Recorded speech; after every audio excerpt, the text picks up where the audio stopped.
অভিনয় করা, সুদ খাওয়া, ঘুষ খাওয়া, ব্যভিচারী করা সব কিছুর থেকে গীবতটা কিন্তু আরও বেশি খারাপ। এটা হচ্ছে ইসলামে মৃত ভাইয়ের মাংস গোস্ত খাওয়ার সমান। তো আপনারা প্রতিদিন মৃত ভাইয়ের গোস্ত খাচ্ছেন। ইসলামিক দৃষ্টিতে গীবত করা মানেই হলো মৃত ভাইয়ের মাংস খাওয়ার সমান, যে কাজটি অপু বুবলির মাঝে প্রায় সারা বছরই চলমান থাকে।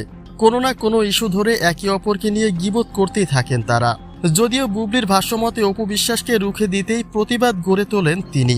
এর বাইরে নিজ উদ্যোগে কখনোই তিনি অপু বিশ্বাসকে খোঁচা দেন না। এখন প্রশ্ন হলো, মৃত ভাইয়ের মাংস কাকে খাওয়ালেন বুবলি? একমাত্র অপু বিশ্বাসকে উদ্দেশ্য করে চটেছেন বুবলি, নাকি অন্য কোনো নারীকে উদ্দেশ্য করে প্রতিবাদী হয়ে উঠলেন তিনি? চলুন তার বিস্তারিত জেনে নেওয়া যাক।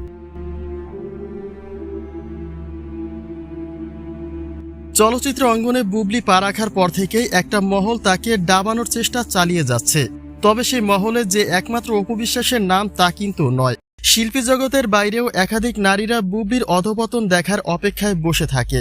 কিভাবে বুবলিকে হেনস্থা করা যায় সে চেষ্টায় চালিয়ে যায় তারা।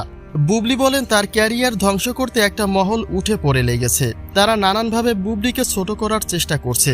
পাশাপাশি এটাও বলছে অভিনয় করা হারাম, তাই ইসলামিক দৃষ্টিকোণ থেকে হলেও বুবলির কাজ বন্ধ করে দেওয়া উচিত।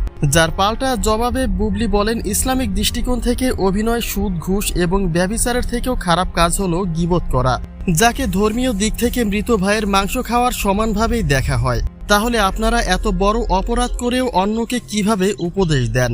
আগে নিজে শুধরাবেন, তারপরে অন্যকে উপদেশ দেবেন। অভিনয় করা, সুদ খাওয়া, ঘুষ খাওয়া, ব্যভিচারী করা সব কিছুর থেকে গীবতটা কিন্তু আরও বেশি খারাপ। এটা হচ্ছে ইসলামে মৃত ভাইয়ের মাংস গোস্ত খাওয়ার সমান। তো আপনারা প্রতিদিন মৃত ভাইয়ের গোস্ত খাচ্ছেন। বিষয়টি যে শুধুমাত্র ধর্মীয় দিককে উদ্দেশ্য করে বলা হয়েছে তা কিন্তু নয়। সমালোচনাকারীরা সর্বদাই চেষ্টা করে বুবলিকে নিচে নামাতে, আর সেই ক্ষোভ থেকে চটেছেন বুবলি। অন্যদিকে বুবলির সাথে যেহেতু অপু বিশ্বাসের একটা পুরাতন দ্বন্দ্ব রয়েছে, সেই ইস্যু ধরেই বুবলির এমন মন্তব্যে অনেকে টেনে আনছে অপু বিশ্বাসের নাম। কিন্তু বুবলি সেখানে মোটেও অপু বিশ্বাসকে টার্গেট করে এসব কথা বলেনি।